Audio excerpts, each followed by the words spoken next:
Bienvenidos y bienvenidas a Rebeldes de la Prevención, un espacio donde profesionales del sector comparten sus retos y experiencias para fomentar el entorno de la cultura preventiva en empresas.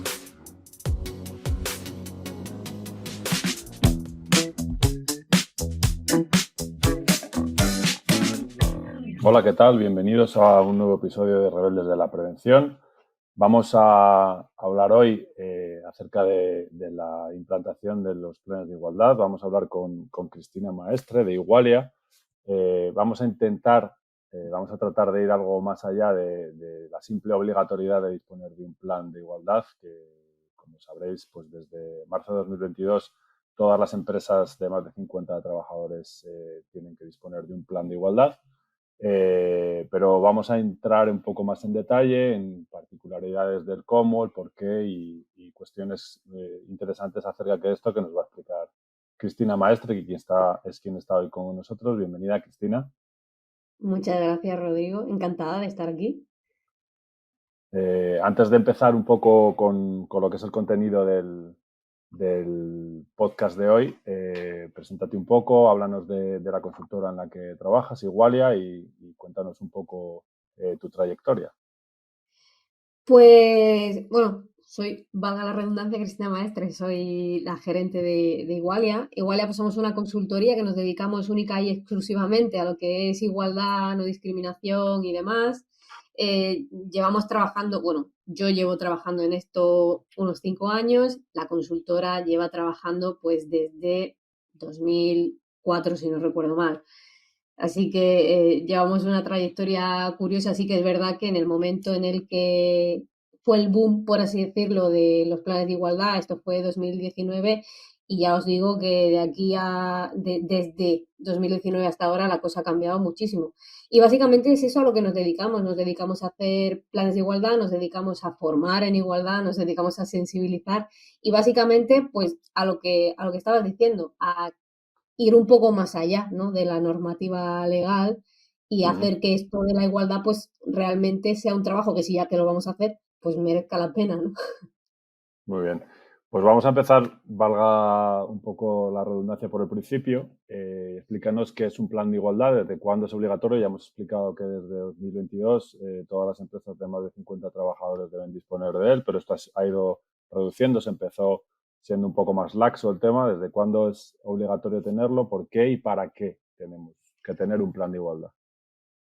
Pues la cosa es que yo creo que en general se ha intentado como ir arrastrando cada vez más cuándo era obligatorio, cuándo no era obligatorio. Partimos de la base de que la ley de igualdad viene de 2007. Es decir, desde 2007 se exige que las empresas tengan un plan de igualdad. Claro que en la ley de igualdad me decía las que tengan 250 personas o más. Ahora bien, la obligación de pasar de 250 a 50 no ocurre con el Real Decreto 901, que es el que sale en 2022. Ocurre con el Real Decreto Ley 6/2019, que sale en 2019. Es decir, desde abril de 2019, que es cuando entra en vigor este Real Decreto Ley, todas las empresas de más de 50 personas, de 50 o más, deberían tener un plan de igualdad. Claro, la gente se llevó las manos a la cabeza y dijeron, no, esto es imposible porque de 250 ahora a 50 es un cambio muy grande. Y entonces se hicieron plazos, como plazos para tenerlo registrado. Pero tenerlo registrado no significa no tenerlo. Ahora, claro, pues ya sabes, echa la ley, echa la trampa y aún hoy en día seguimos viendo que hay empresas que tendrían que tener el plan de igualdad, de hecho tenían que tener ya su segundo plan de igualdad y no lo tienen. Al final el plan de igualdad como tal, lo que dice la ley es un conjunto ordenado de medidas dirigidas a conseguir la igualdad real y efectiva. Claro que así dicho es como muy, muy obvio, luego es, vale, ponte a hacerlo, ponte a conseguir pues esas medidas, que esas medidas tengan sentido respecto a la idiosincrasia de tu empresa, el sector en el que estés, la comunidad autónoma incluso, que los sectores varían mucho. Y ahí, una vez conocidas las medidas necesarias y suficientes, bueno, luego también, ¿y qué es la igualdad real y efectiva? Pues eso es otra cosa. Vamos a intentar saber de qué estamos hablando cuando hablamos de igualdad, cómo podemos implementar esto en la empresa, de qué nos sirve a nivel de empresa, porque luego hay muchos argumentos. Siempre vamos a ver el argumento desde la parte social, ¿no? Ostras, pues queremos que haya igualdad porque es un derecho fundamental de los seres humanos. Pero es que a nivel empresa, si ya nos vamos al otro punto, yo siempre lo digo, si os da igual las personas y os importa vuestra empresa, también os conviene tener un plan de igualdad, porque al final son mejoras, es implementar mejoras en tu empresa. Tienes una obligación legal que te dice, implementa medidas. Ostras, pues hazlo para que esas medidas implementen mejoras y tú vayas y tu empresa crezca, ¿no? Parecería el pensamiento lógico. Y es lo que yo considero que está detrás de esa ley de igualdad. Vamos a mejorar la calidad de trabajo de todas las personas de mi empresa, independientemente de su género, porque sabemos que actualmente, pues por desgracia, sigue habiendo esa discriminación. En el momento en el que se mejora el trabajo, la empresa mejora, es indudable. Y eso es lo que es un plan de igualdad.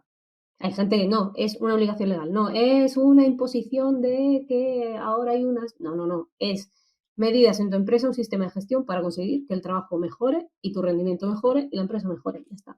Esto pasa también, esa perspectiva, ¿no? que explicas de, ¿no? Es una obligación, pero en realidad es algo para mejorar en beneficio de todos los que integran la empresa, ¿no? La propia empresa y las personas que trabajan en ella. En esta visión ocurre en muchos ámbitos, ¿sabes? Así todo el mundo. El tema de la prevención de riesgos laborales, que es un punto en el que yo personalmente trabajo mucho, es verdad que ha cambiado un poco el paradigma, pero se veía como una obligación y era algo poco para fastidiar el funcionamiento propio de la empresa, y en realidad es un beneficio para todos. Los primeros para los trabajadores, para que redunda en su seguridad, y después la propia empresa también a niveles de productividad y de incluso beneficio, ¿no? Hay que intentar cambiar, ¿no? Entiendo que vuestro trabajo también incide mucho en cambiar esa visión de que sea algo obligatorio e impuesto para que sea algo en lo que realmente se cree y que sirve, ¿no? Es que de hecho el paralelismo con prevención de riesgos laborales es muy evidente precisamente por lo mismo, porque cuando nace prevención de riesgos laborales es como, ¡buah! Qué pesadez ahora tener que estar implementando cosas. Y también pasa igual que con los planes de igualdad, hasta que no empezaron a haber sanciones y requerimientos de inspección de trabajo y se puso encima a, bueno, pues si no lo hago, te vas a llevar una sanción, la gente no empezó a poner en marcha esa prevención, que aquí al final pues es lo mismo, es prevenir, pero claro, hay una perspectiva de género que hay que tener en cuenta. Y vemos igual, o sea, si el concepto es esto es una obligación legal y ya está, por suerte o por desgracia, en esta sociedad en la que vivimos, las obligaciones legales solamente se cumplen si hay un castigo detrás.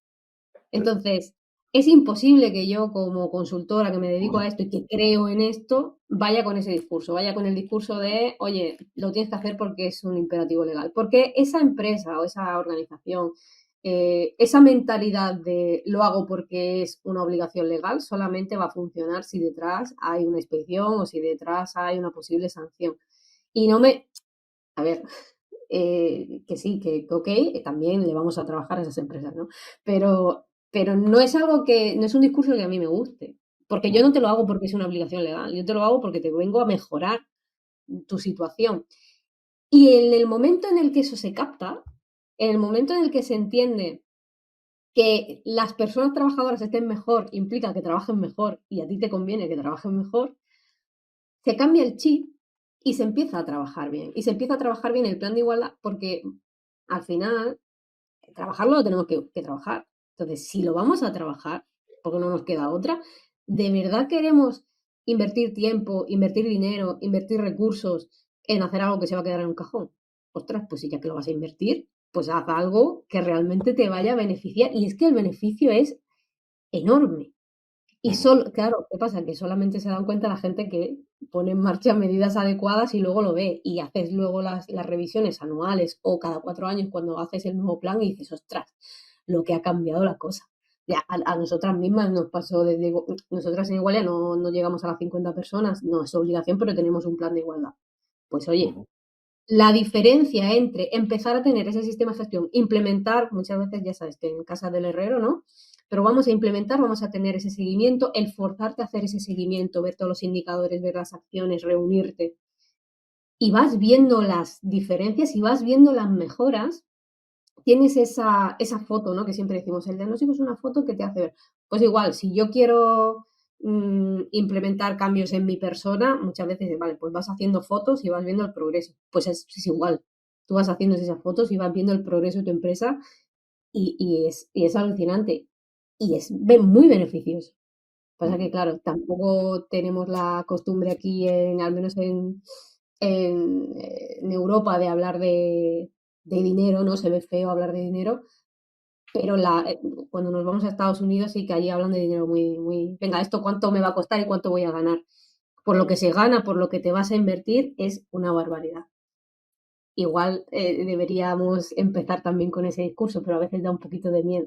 Bueno, sí es verdad que es como monetizarlo todo parece que cuesta, pero es verdad que es una manera de ayudar a que se entienda y a cambiar ese paradigma que dices, ¿no? De realmente eh, hacer ver que va a funcionar y va a funcionar en todos los sentidos. Y el llevarlo a lo económico, pues seguramente ayuda a que funcione. Esto, con la prevención pasa lo mismo, ¿no? Te dicen, invertir 1 euro en prevención te supone un beneficio de X. Pues es así, funciona así. Bueno, y para empezar, ya hemos explicado un poco lo genérico. Para empezar a trabajar en la implantación de un plan de igualdad, lo primero, evidentemente, es conocer dónde lo vas a hacer, ¿no? Es estudiar un poco el contexto y qué herramientas utilizas para ello, de qué te sirves. Pues claro, partamos de una base y es que en la igualdad no estamos hablando únicamente de espacios físicos de trabajo. Es decir, aunque sí que es verdad que cuando haga un plan de igualdad yo voy a tener que establecer un ámbito territorial y voy a tener que establecer cuáles son los centros de trabajo que yo tengo, aquí vamos un poco más allá y tenemos que establecer cuáles son los espacios de trabajo, sobre todo porque el ámbito digital es algo que se tiene que tener muy presente del plan de igualdad y específicamente en todo lo que es la prevención de las violencias sexuales y demás. Entonces, yo parto de reconocer cuáles son los espacios de trabajo donde se va a implementar este plan de igualdad, porque la igualdad va a estar en un centro, pero también va a estar en un chat de Zoom o de Teams, o va a estar en un correo electrónico que lo usamos todos los días, ahí donde yo estoy usando un lenguaje, donde yo estoy usando diferentes herramientas en recursos humanos, que todos son políticas, protocolos, etcétera. Eso no son centros de trabajo, son espacios donde se desarrolla el trabajo. Entonces, eso es lo principal. Ahora bien, herramientas. El ministerio nos da muchas herramientas. Algunas son mejores y otras son peores. Pero lo principal es poder establecer datos, lo que nos dice también el 901, que tampoco nos deja mucho a la imaginación. Datos cuantitativos recojo por un lado y datos cualitativos los recojo por otro. Los cuantitativos, pues al final es desagregar. Aquí da igual la herramienta que uses. De hecho, el ministerio no presenta herramientas como tal, hay modelos y pero no presenta herramientas como tal porque literalmente es un Excel. Un Excel como tú te lo quieras montar, desagregando siempre por género, pues el personal jerárquico, niveles jerárquicos, formaciones, promociones, número de hijos, etcétera, etcétera. Es decir, todos los puntos que el 901 me dice que son obligatorios, yo ahí tengo que recoger información. Muchas veces me dicen las empresas, ostras, es que mucha y si no la tengo, claro, si no la tienes no te la vas a inventar. Pero si no la tienes también es un punto que tengo que tener en cuenta en el diagnóstico. ¿Por qué yo no tengo esta información? Es que no tengo mi RP o mi sistema, mi programa de nóminas no me recoge esto. Magnífico. Ya tenemos una acción. Implementar modificaciones para poder recoger estos datos a futuro. Tampoco es muy complejo. Hay muchas cosas que para mí son, pues claro, también lo llevo trabajando mucho tiempo, pero son casi de lógica. Ahora bien, tú tienes todo eso, pero eso cuantitativo, cuando yo empiezo a sí que voy a recomendar siempre porque la gente se queda un poco en lo básico, es decir, vale, pues, hombres y mujeres, porcentajes y ya está. No, a ver, tenemos índices estadísticos muy sencillos, nada complejos, que son el índice de feminización, la brecha de género, el índice de distribución y el índice de concentración. Con esos 4 índices, yo hago mis cálculos y me da una visión muy clara y muchas veces más visual si hacemos gráficas de cuál es la situación actual en el momento en el que yo estoy diagnosticando de la igualdad dentro de mi empresa. El índice de feminización para saber, porque al final el plan de igualdad me dice yo tengo que identificar la infrarrepresentación femenina. Con ese índice ya lo tengo. En cada área tengo identificada la infrarrepresentación. La brecha, tengo el recorrido porcentual. El índice de distribución, pues eso, lo que nos gusta a todo el mundo. ¿Qué porcentaje de mujeres y qué porcentaje de hombres? Pero, por ejemplo, también tenemos la concentración, que no la veo en ningún sitio, que es, vale, pero del total de mujeres, ¿cuántas en cada lugar? Y del total de hombres, ¿cuántos en cada lugar? Porque yo tengo que conocer la segregación vertical y la horizontal, yo tengo que conocer el techo de cristal y el suelo pegajoso, no me puedo quedar muchas veces precisamente con esa idea de muy capitalista, ¿no? Del acceder a puestos de responsabilidad, que las mujeres tengan oportunidades para llegar a ser tal, ok, genial, magnífico, pero no todo el mundo va a estar en la dirección de la empresa. Las personas que están en otros niveles jerárquicos, ¿cómo están? ¿Cuáles son sus condiciones laborales? ¿Cuáles son esas situaciones más precarias de trabajos temporales, de trabajos peor remunerados? Eso yo también lo tengo que ver. Y a lo mejor yo tengo una muy buena representación de mujeres en la dirección, pero luego resulta que en la base de mi pirámide jerárquica tengo muchísimas mujeres y todas están con las condiciones más precarias. Pues a lo mejor no me importa tanto que haya mujeres en la dirección si eso lo tengo así de mal. Entonces, todo eso yo lo tengo que ver. Pero esa es la consecuencia, no es la causa. La causa son, uno, el sector. Yo tengo que saber lo que me ofrece el sector. Yo tengo empresas que trabajan muy bien la igualdad y que no consiguen que las mujeres suban del 30% en su empresa. ¿Por qué? Porque son sectores tecnológicos, porque son sectores de manufactura, porque son sectores que histórica y culturalmente no han tenido mujeres. Es decir, no hay una oferta de currículums de mujeres suficientes para poder llenar. No me importa, magnífico, yo sé lo que me da el mercado y ahora, ¿qué hago yo con lo que me da el mercado? Pues ahí entran mis políticas de recursos humanos. Yo tengo un procesos de selección que son equitativos, yo tengo un buen lenguaje, yo no tengo sesgos inconscientes, que los conscientes los conocemos todo el mundo. Nadie, entre comillas, va a sesgar conscientemente a tú eres mujer, no te contrato. Esto es muy raro, se ve aún, pero es muy raro que lo veamos y la gente ya sabe que no es políticamente correcto y no lo hace. Pero todos los egos inconscientes, el es que claro, yo pienso y no va a saber, o ella no va a estar acostumbrada, o él no va a cuidado, que hay muchos egos inconscientes también para que los hombres entren a sectores feminizados. Todo esto, claro, si yo no contrato hombres para esa área feminizada de mi empresa, que es tan precaria, y sigo contratando solamente a mujeres, las mujeres van a seguir en situación precaria. Y es que contratando hombres, hemos visto, estadísticamente, culturalmente, que los hombres tienden a, pues, por sus condiciones culturales, tienen más predisposición a reclamar mejores condiciones salariales, a reclamar mejores condiciones de trabajo, y suelen, en el momento en el que se equilibra el porcentaje de mujeres y hombres en un área, en un puesto de trabajo, suelen conseguirse mejoras. ¿Por qué? Porque muchas veces las mujeres están ya condicionadas a aceptar que esto es lo que hay. Sí, es lo que comentas, ¿no? Culturalmente interiorizado que tenemos ciertas cosas y esto sí es verdad que se ve pues en muchos sectores, ¿no? Esa masculinización en sectores como IT o en sectores industriales se da por hecho que una mujer no ocupa un puesto de carretillero, por ejemplo, o cosas así. Ujú. Y la verdad es que de ahí Y hay gente hay que lo no dice así, es decir, es que claro, es que la mujer, es que cómo voy a contratar a una mujer si tiene que estar levantando peso, imagínate, ¿no? Tenía una empresa que era, se dedicaba a todo el tema hierro, maquinarias y tal. Es que cómo va a levantar una viga de hierro de 60 kilos, pero nadie se plantea cómo una mujer va a levantar a un anciano de 80 kilos de una residencia. ¿Por qué? Al final Ujú. es eso, es una cuestión cultural, es una cuestión de lo que consideramos que sí. Y esa consideración, ese sesgo inconsciente, porque a lo mejor si le pones una prueba física, si realmente es necesaria esa fuerza física, si le pones una prueba física, a lo mejor la pasa y ya dirías, ostras, pues estaba equivocada, pero para eso tienes que pasarle la prueba. Si tú ya consideras que no, no le vas a pasar la prueba. Y ahí está el sesgo inconsciente. Y eso Ujú. afecta en todos los ámbitos, en todos los sectores. Has hablado al inicio de un tema que me resulta interesante y esos espacios digitales, ¿no? Que entendemos, y en mucha normativa se habla de los centros de trabajo y se entiende siempre algo como algo físico, la oficina donde tengo ubicada yo mi empresa o la planta donde esté. Pero claro, ahora los espacios digitales son muy habituales.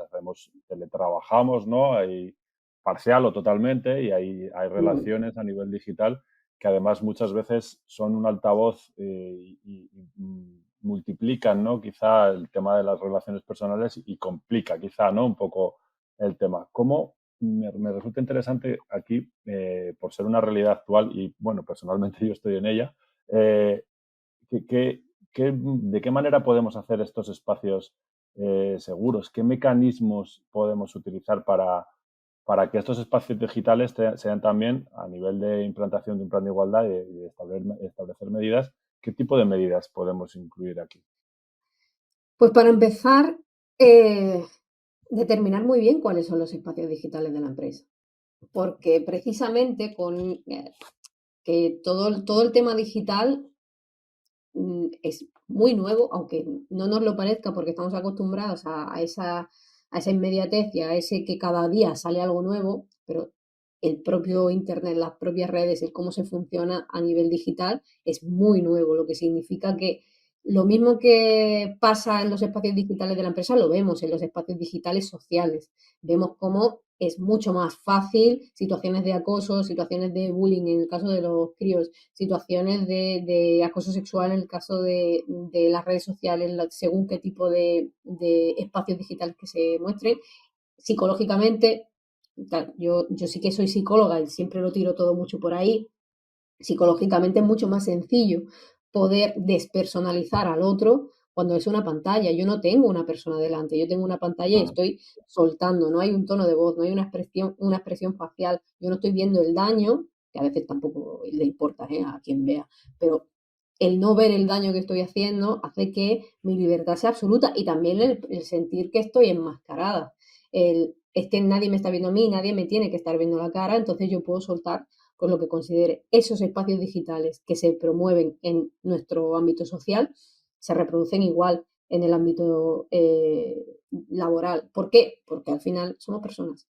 O sea, la persona no deja de ser persona en el momento en el que entra a trabajar. Y eso lo tenemos que tener en cuenta. Entonces, principal, determinar esos espacios digitales. ¿Por qué? Porque en el tema de la igualdad se tiene responsabilidad, pero en el tema del acoso, ya no solamente el acoso sexual, la violencia sexual, el acoso laboral también, el acoso discriminatorio también, la empresa tiene responsabilidad legal, penal, en establecer que los espacios sean seguros. Entonces, si yo tengo que establecer que mis espacios sean seguros, lo primero es cuáles son mis espacios.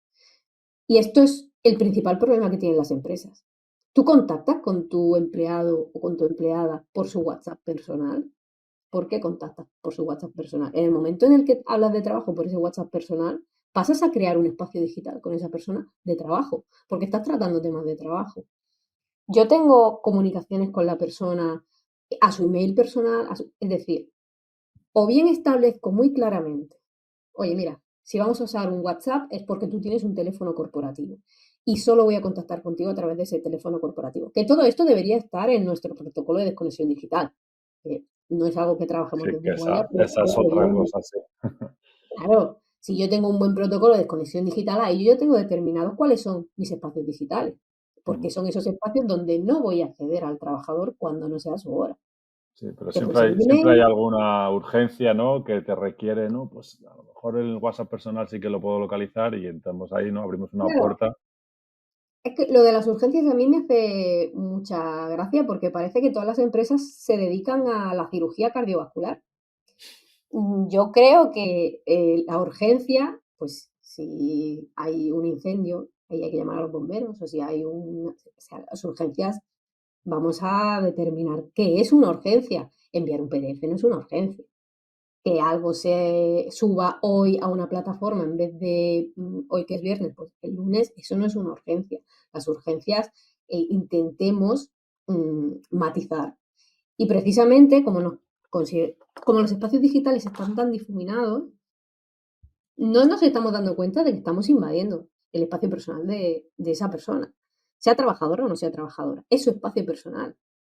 Nos iríamos a casa de la persona, imaginemos, ¿no? Eliminamos el espacio digital. Estamos en el no sé cuándo, antes de, En los en 90 el no tan lejos, no hace 90, tanto.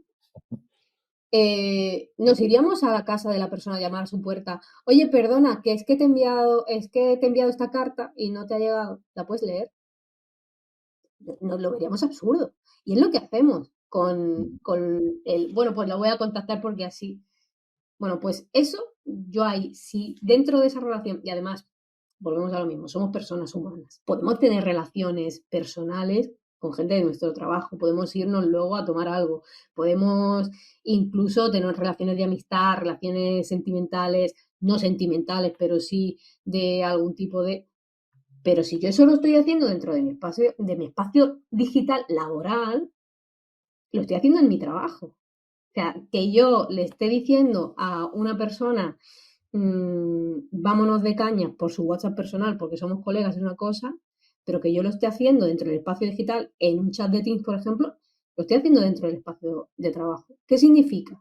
Que si ese vámonos de cañas, que es inofensivo, se convierte en porque no me haces caso, es que me he enamorado de ti, es que necesito que me des una cita, si no lo haces te voy a fastidiar tal proyecto. Ah, eso es laboral. Entonces tenemos que tener eso en cuenta. Lo principal, definir los espacios y ahora dices, vale, definidos mis espacios, ¿qué hago?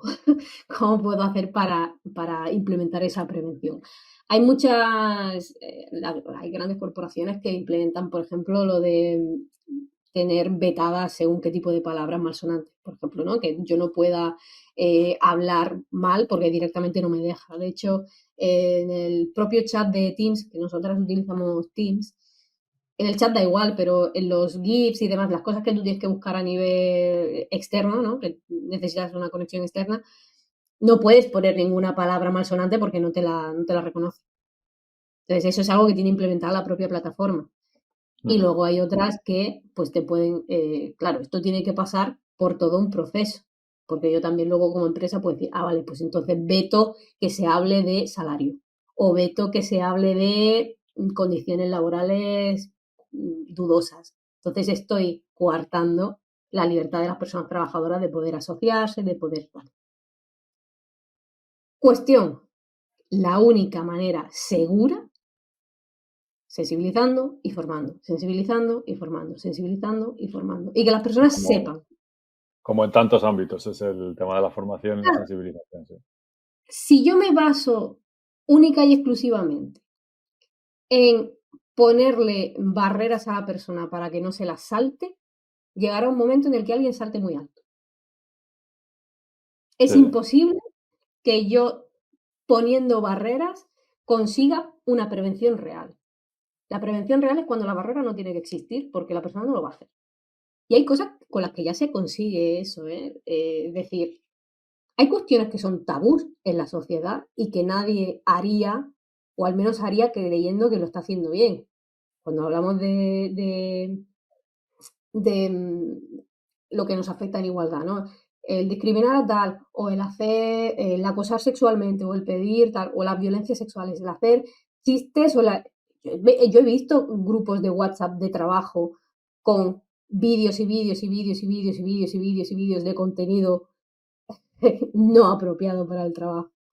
Y eso se ve normal, no pasa nada. Uy, si luego afecta, uy.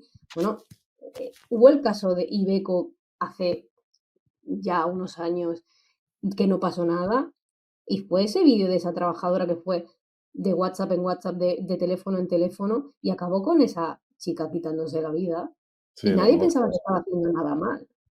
Ahora bien, tú pones, por ejemplo, un tema ultra tabú de la sociedad que es el canibalismo.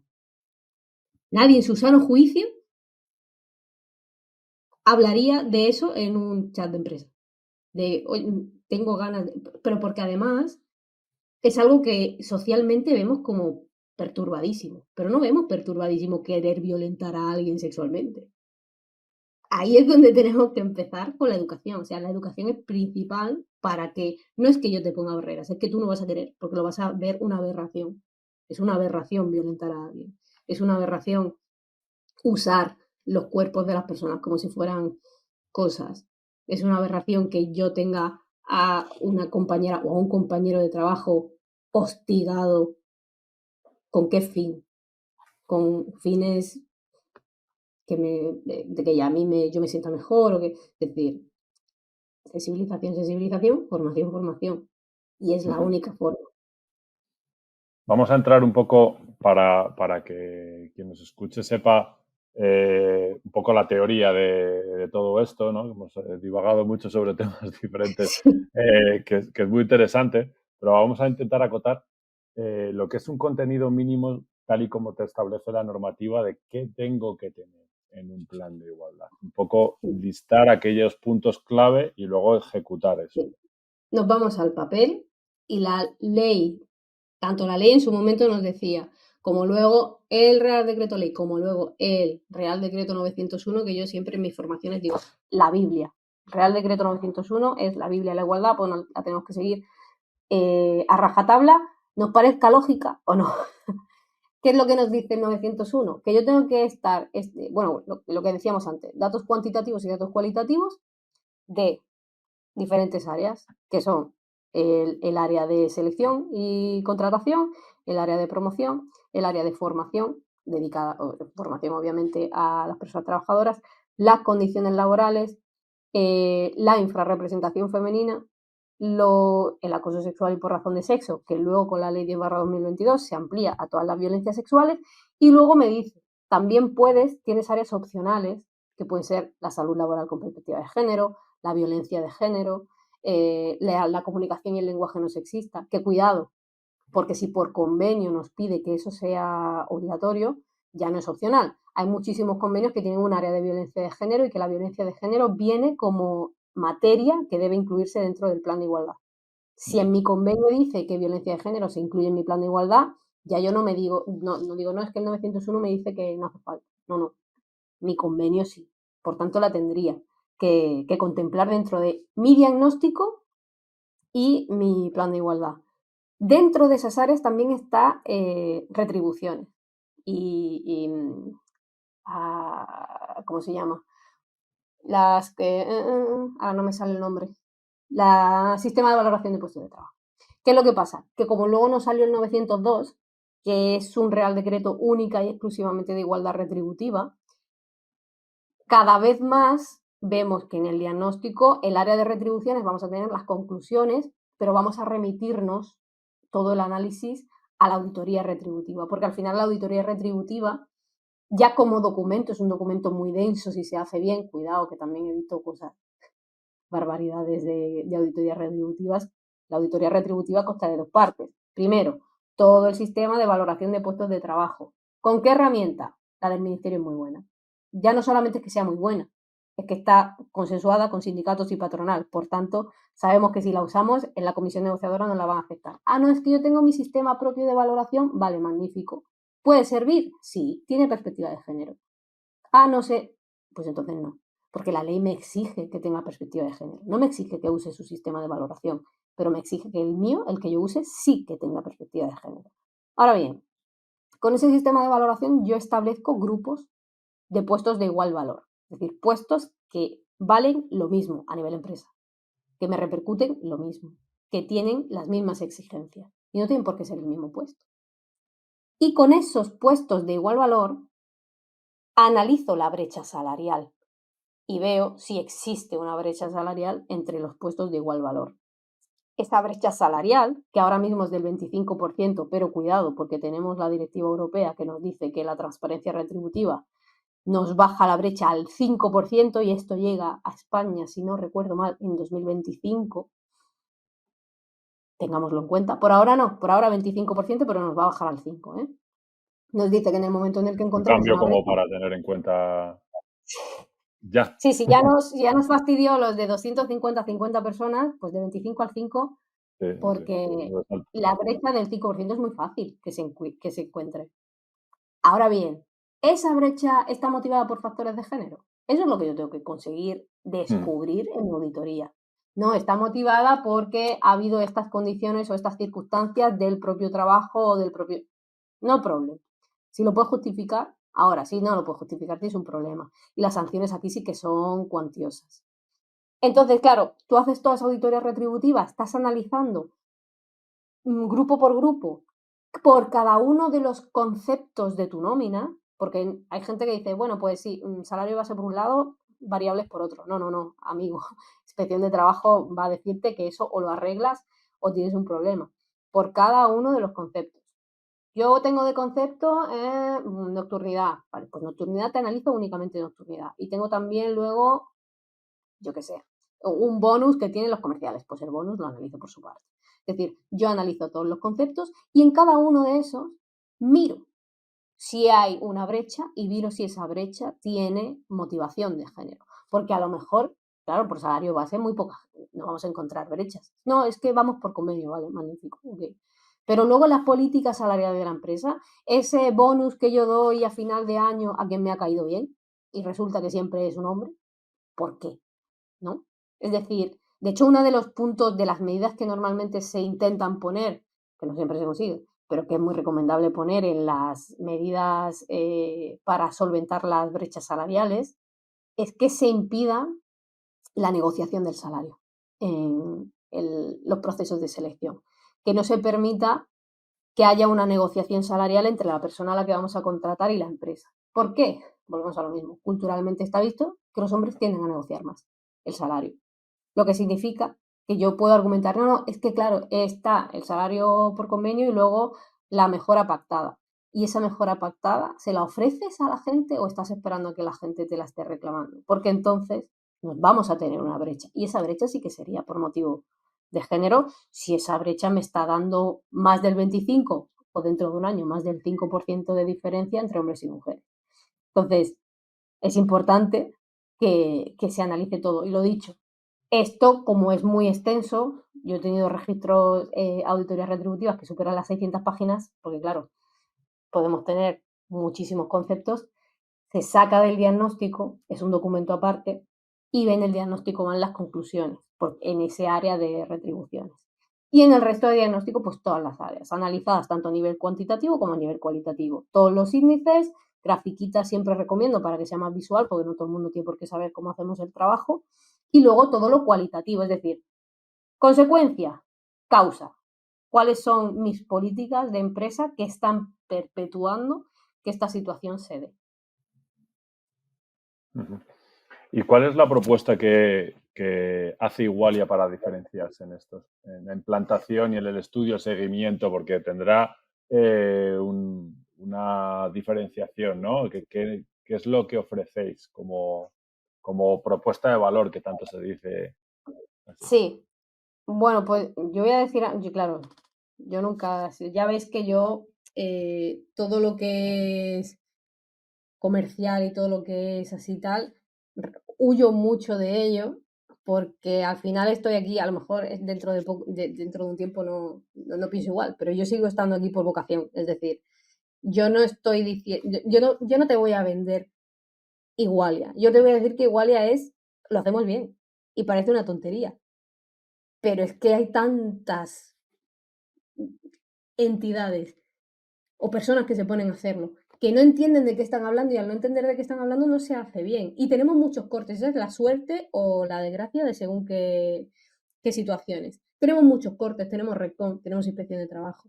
Yo lo que te voy a garantizar es que en el momento en el que entres aquí, tu plan de igualdad se va a registrar y va a estar correctamente hecho y no solamente eso, sino que va a implicar un beneficio en tu empresa. No es, bueno, te lo hago, pero luego a ver en la negociación qué tal y luego, bueno, a ver si RESCOM. O sea, a mí no me gusta eso, no me gustan los chanchullos de, bueno, podemos hacer porque hay aquí un resquicio legal que podemos. No. Yo te voy a hacer un plan bien. Te voy a hacer un plan efectivo. La negociación va a ir bien porque un plan bien hecho, la parte social, que muchas veces es el miedo, es que tengo que negociar, pues que los sindicatos me van a decir que si lo haces bien no hay problema.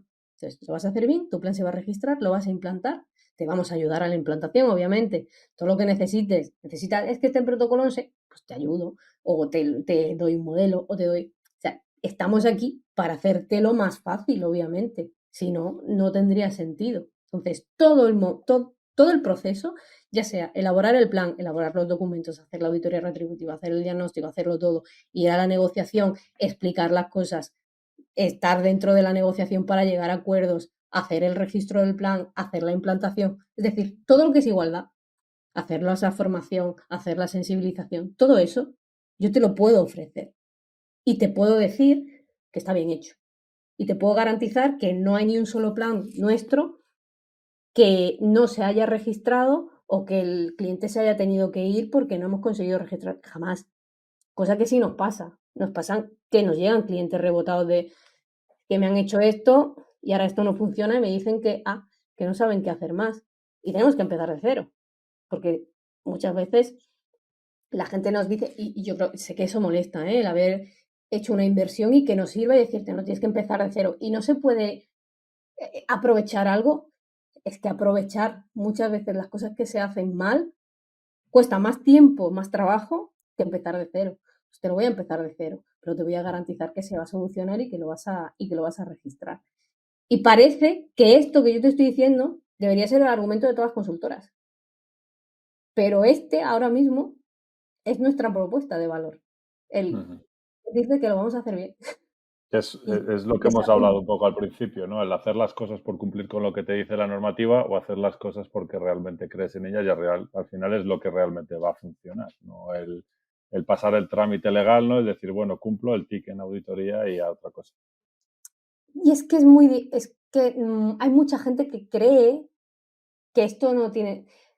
El mayor peligro aquí son esas personas que consideran que esto no importa y que es muy sencillo. Porque claro, cuando tú no le das importancia a algo, no le das el valor que tiene, por tanto consideras que claro, que esto pues, es muy sencillo de hacer. Y entonces se ponen a hacerlo y yo he visto grandes consultoras de recursos humanos hacer esto, servicios de prevención de riesgos hacerlo. Es decir, gente que se mete porque no entiende la importancia que esto tiene, la dificultad que tiene, porque le da igual, porque considera que esto de la igualdad es un invento que viene ahora de los progres. Vale, ok, hazlo. Y lo hace además y bueno, esto te lo hago te lo regalo y te doy una piruleta a cambio. Y cuando llega, que a lo mejor te pasa a la comisión negociadora porque tienes súper buen rollo con tu RLT y la RLT le da igual, no te lo pasaré, le da igual y te lo firma. Y llega Recon y no te lo pasa. O llega Inspección de Trabajo y te sanciona. Y ahí es cuando vienen ¿cómo es esto posible? Y hemos tenido clientes que se han dejado un dinero porque es una consultora grande de tal, pero es que me lo han hecho y me aseguran que está bien. Pues, señora, ya le dice autoridad laboral que no. O sea, váyase usted con las personas que saben de lo que están hablando. Y que además tenemos la mala suerte, o buena, de que tenemos normativa que está constantemente en evolución. Hay constante cambio. Redcom, a mí me hace mucha gracia porque Redcom va cambiando criterios sin avisar. Y cuidado, que no solo hay un Redcom. Está el Redcom, el Registro de Convenios Colectivos y Planes de Igualdad. Redcom está el nacional, que tiene unos criterios que normalmente van un poco así como más suaves, pero es que si mi plan es regional, yo tengo que registrar en el Redcom de mi comunidad autónoma. Y cada comunidad autónoma tiene los criterios que considera. Y no tiene nada que ver registrar en Canarias que registrar en Cataluña. Y eso lo tienes que saber, porque si no, te vas a ver subsanando, subsanando, subsanando, subsanando y subsanando. Y llega un momento en el que, dependiendo del Redcom, a veces te envía otro requerimiento para subsanar o a veces directamente te cierra el expediente y tienes que empezar de cero. Entonces, de verdad lo digo, o sea, son muchas cositas que si no se tienen en cuenta, nos vamos a ver con... Yo he tenido empresas que han llegado diciendo, es que llevamos 2, 3 años y no conseguimos cerrar un plan de igualdad. 2, 3 años sin cerrar un plan de igualdad, eso es una barbaridad. ¿Por qué? Porque hemos ido poniendo parches, porque hemos empezado las cosas mal y luego se intenta, bueno, vamos a arreglar y vamos a poner, esto se puede aprovechar. No, no, no.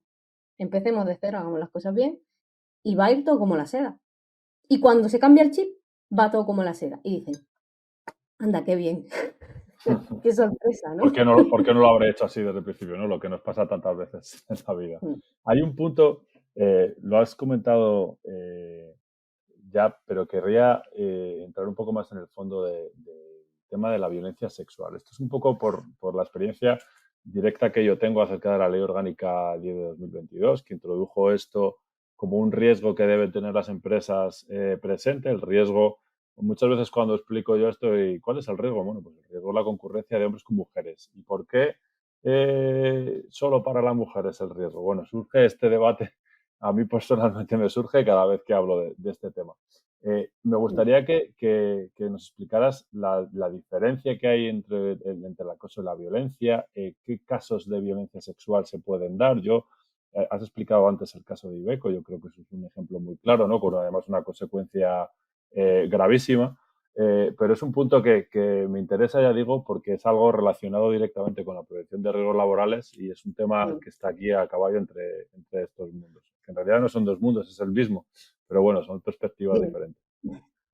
Es algo que además entre el área de prevención y el área de igualdad se tienen que tocar mucho y entenderse muy bien y dejar fuera también egos, porque he visto veces donde empiezan a pelearse los comités de a quién le corresponde y es como, a ver, tenemos una víctima que es la que tenemos que priorizar y no quién va a hacer un acta o quién va a hacer un tal. Yo además de ser bueno, yo empecé en esto y aparte de ser ahora mismo gerente, yo sigo llevando planes y sigo llevando sobre todo peritaje. Al ser psicóloga, y ser perito experto en conflictos laborales por acoso, yo perito situaciones de denuncias por acoso sexual, por violencia sexual, acoso laboral, discriminatorio. Para empezar, decirte que cada año nos suben exponencialmente las denuncias por acoso, en general.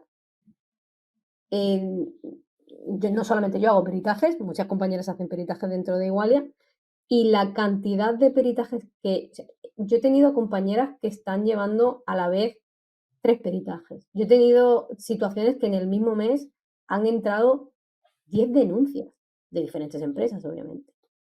Eso antes no pasaba. ¿Qué es lo que ocurre? ¿Hay más situaciones de acoso ahora? No. Ahora la gente denuncia. Ahora la gente crea conciencia de qué no tengo que tolerar, qué es lo que igual no debo permitir en un puesto de trabajo. La gente cada vez tiene menos miedo, por suerte. Y la cuestión es que, claro, el acoso sexual es como que todo lo relativo a la violencia sexual, yo siempre digo que Hollywood nos ha hecho un flaco favor.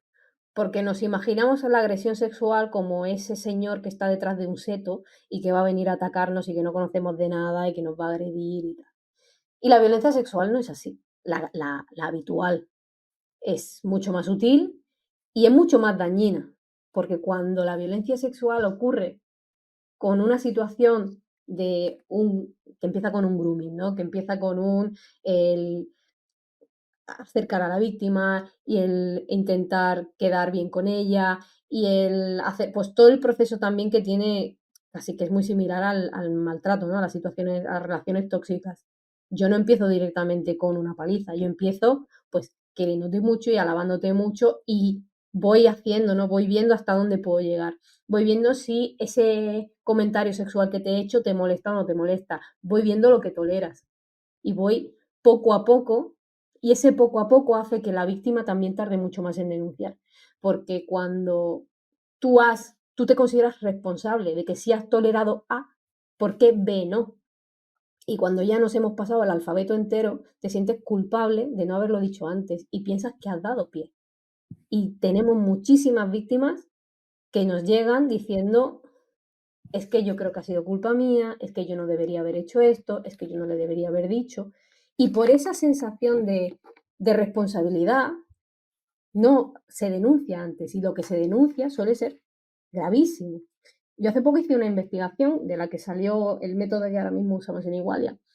Hice una investigación basándome en todas las investigaciones de 3 años para ver patrones y para ver de qué manera se podía hacer objetivo el proceso. Y a mí yo necesitaba mucho, precisamente como psicóloga, el eliminar la necesidad de que hubiera un daño psicológico en la víctima para poder considerar que una denuncia era válida, porque muchas veces necesitamos que la víctima esté mal y que la víctima sufra y que la víctima... Bueno, ¿y si yo tengo una víctima resiliente? ¿Eso significa que ese acto está bien hecho? Yo siempre lo pongo en la comparación con si yo voy a denunciar un robo y me han robado, yo qué sé, una figurita que yo tenía, ponámonos me han robado una figurita. Esa figurita yo me la acababa de comprar y me ha costado 2 duros y me da igual. O esa figurita era de mi tatarabuela que ha ido pasando de generación en generación y tiene un valor sentimental tremendo. El daño es diferente, pero el acto es el mismo, que es un robo. Entonces, cuando hablamos de violencia sexual, cuando hablamos de acoso sexual, cuando hablamos de acoso discriminatorio, estamos en lo mismo. Es decir, independientemente del daño y el poder valorar el daño, porque muchas veces tú no ves el daño psicológico de una persona hasta tiempo después, porque hay diferentes barreras y diferentes herramientas que la persona tiene para que esto no le afecte. Entonces, antes de valorar el daño, yo tengo que valorar cuáles son las acciones. Y recordar que acosar sexualmente o hacer violencia sexual es un incumplimiento de contrato, si nos vamos a poner a nivel de empresa, y que merece totalmente justificado un despido disciplinario. Entonces, la violencia sexual puede ir desde esos comentarios, bueno, ponte una faldita más corta que viene más guapa, o ay, maquíllate que viene más, que así tienes mejor cara, o lo contrario, uy, qué mal vienes hoy, qué fea vienes, vienes mejor cuando tal, o comparar a dos compañeras, son cuestiones que podemos ver triviales. Bueno, antes veíamos triviales el darle una palmada en el culo a la secretaria, ahora ya no, y ahora vemos trivial el decir, hacer comentarios sobre el aspecto físico. Todo eso, cuando se va no haciendo nada, cuando se va normalizando, va a ir incrementándose, y se va a incrementar hasta el punto de, pues intento tener un acercamiento contigo, o intento pedirte favores sexuales, o intento, por desgracia, y lo estamos viendo cada vez más, intento someterte químicamente.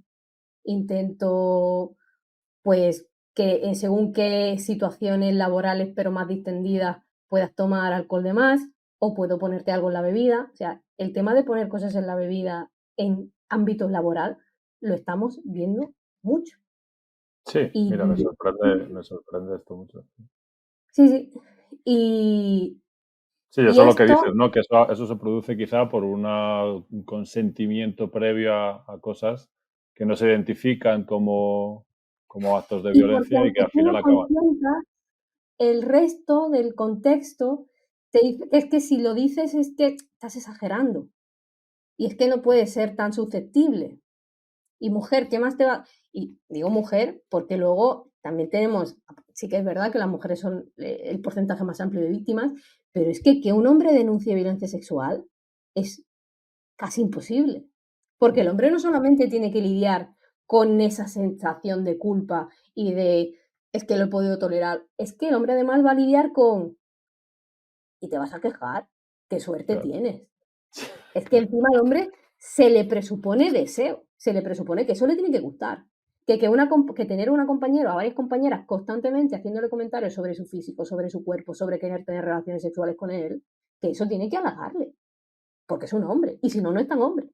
Entonces, es muy difícil ver que un hombre consiga dar el paso para ¿Y os denunciar lo una habéis violencia. encontrado? Esto tengo yo curiosidad sobre, ¿habéis encontrado algún caso? Sí, Mm. pero mínimo, ¿no? El porcentaje es Mínimo, pues reducido. normalmente vienen rebotados. O sea, vemos que denuncian por acoso laboral y cuando empiezas a mirar ese acoso laboral dices, ostras, es que no es un acoso laboral, es que aquí hay, y les cuesta trabajo, y ellos mismos, igual que las chicas, se sienten responsables de haber dado pie, de no haber puesto límites, de no haber tal, ellos mismos cuando le estás diciendo, ostras, es que esto no lo puedes conseguir, es que esto está mal, esto no te lo tiene que hacer, esto no te lo tiene que decir. Y ellos mismos dicen, bueno, es que da igual, es que tampoco es para tanto. No, si es que esto no es lo que más me afecta, Ya. baja la Quita barrera. O sea, importancia, ¿no? claro, esto es una situación, es lo primero que hay que hacer también. Esto es un espacio seguro. Baja la barrera y que si a ti esto te molesta y a ti esto te hace sentir incómodo y te hace sentir un objeto y asqueado contigo mismo muchas veces, dilo. O sea, pero sí que es cierto que cuando se denuncia la propia empresa, por eso digo, la sensibilización y la formación es muy importante. Porque las propias personas de recursos humanos y tal están muy concienciadas, incluso las que están muy concienciadas con este tipo de casos, no se imaginan a un hombre como víctima. Y cuando lo tienen delante no saben reconocerlo. Ujú.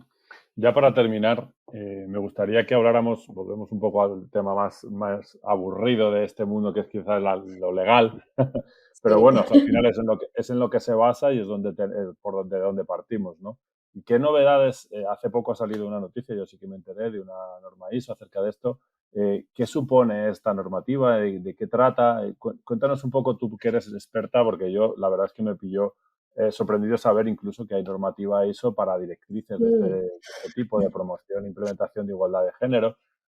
Cuéntanos un poco más.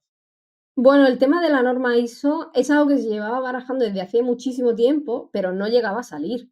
Y, y realmente, pues a ver, si hay ISOs para prácticamente todo, decíamos, hay ISOs de calidad, ISOs es decir, era como el paso lógico, ¿no? Que hubiera una ISO que bueno, que te dijera, porque cuidado que esta no es certificable, es decir, Ujú. Sí, es no se puede. importante saber remarcar esto, ¿no? Que Claro, no es... sí, sí. Bueno, ya he visto que hay gente que está ya cada vez que salen estas cosas, sobre todo las empresas que tienen que les gusta tener todas sus certificaciones y todos sus sellitos así ahí monos, cuidado que esta no se certifica. Estos son guías, son cuestiones, pues eso, una forma de darte pautas sobre cómo llevar bien la igualdad. No es algo, si os leéis bueno, si os leéis, no, si la compráis, eh, no nos dice nada nuevo. Al final la ISO, tened en cuenta que España es uno de los países que más legislación tiene en materia de género, que más específico tiene todo lo que es un plan de igualdad, todo lo que es gestionar la igualdad dentro de la empresa. Entonces no nos está diciendo realmente nada nuevo. Ahora bien, ¿que es conveniente transformar el plan de igualdad en un sistema de gestión?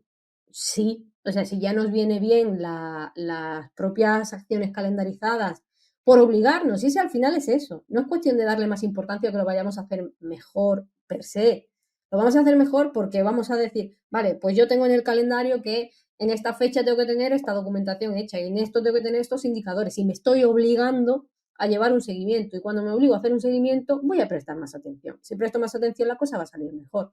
Entonces, esta norma ISO sirve para eso, para establecer las pautas de cómo llevar a cabo pues una gestión de la igualdad. Ahora bien, existen sistemas de gestión. En igualdad trabajamos con el sistema de gestión SGI, que es un sistema de gestión implementado que además se certifica, es una certificación privada. Pero, ¿qué te hace eso? Exactamente eso, es, vale, pues vamos a hacer que todos los procedimientos, todos los protocolos, todos tal, para poder llevar de manera al día y bien todo lo que es la igualdad. A nivel de cumplimiento legal en España, porque esta certificación yo sobre todo la he trabajado bastante en Latinoamérica, Ujú. pero lo primero es cumplir la normativa legal del país, no es lo mismo la normativa legal en, yo qué sé, yo he estado en Bolivia, en Argentina, en Chile, no es lo mismo que la normativa legal española, tampoco es lo mismo en Reino Unido o en Alemania. De hecho, por ejemplo, la normativa legal española exige que las empresas investiguen internamente situaciones de acoso sexual cuando ocurren y es una responsabilidad de la empresa. Y comentaba con unas compañeras argentinas que en Argentina es lo contrario. La empresa tiene prohibido investigar y tiene automáticamente que derivar a las autoridades. Entonces, imagínate que intentáramos, la Sí, no es liaríamos bastante. equiparable. Ujú. Entonces, primero, normativa legal del país y luego sistema de gestión, preceptos básicos, imprescindibles para llevar esa gestión de la igualdad de manera correcta dentro de la empresa.